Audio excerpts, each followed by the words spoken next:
Sa panahon ngayon ay natuto na ang mga Basketball Federation.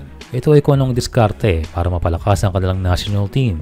Pero yung iba ay natitake advantage ang butas ng Hagop Rule at ang isa sa pinakakilalang requirement ay ang passport before 16. Kung sa eligibility ay magiging legal ang mga foreign-born or foreign-blooded players para makapaglaro sa isang national team. Ito ay basta pasok sa mga standard rules like residency, playing sa local league ng bansang gusto niyang i-represent, and again passport bago mag-16. Lahat yan ay posible kaya hindi tayo magtataka na ang ibang mga lahi ay nakakapaglaro sa kanilang national squad. Tulad nito sa nagaganap na FIBA Under-16 Asia Cup na mayroong 3 Nigerian na naglalaro sa bansang Bahrain. Ito ay sina Somto Patrick Onodwenyi, Divine Abochi at Hassan Oshupuge Abdul Kadir. Hindi na natin kukwestiyonin ang kanilang eligibility. And kita naman under 16 pa lang ay naglalaro na. Ganyang ka-effective ang pagkakaroon ng passport habang maaga. Ang pagkakaroon ng foreign player ay talawas sa nilalaban ng Pilipinas na sapat na ang merong dugong Pinoy para makapaglaro sa national team and regardless kung anong edad nito na makakuha ng passport.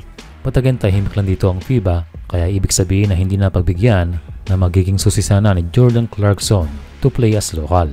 So yan ang meron tayo. Madami tayong films pero sinisigurado ng federasyon na mayroong dugong Pinoy ang ating mga players.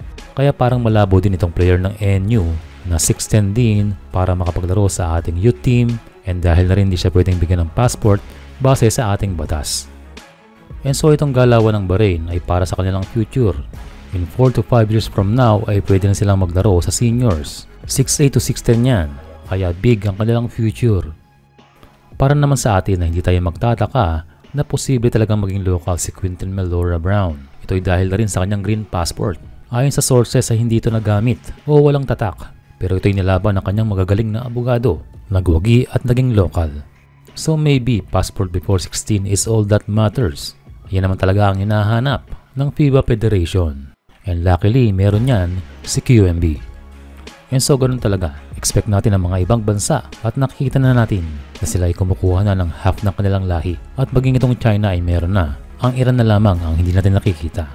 And so dahil nga lumalakas ang mga under 16 sa Asia, first time sa history ng Batang Gilas na hindi tayo pumasok sa quarterfinals. And dahil din doon na hindi rin tayo makakasali o magkaroon ng chance sa under 17 World Cup.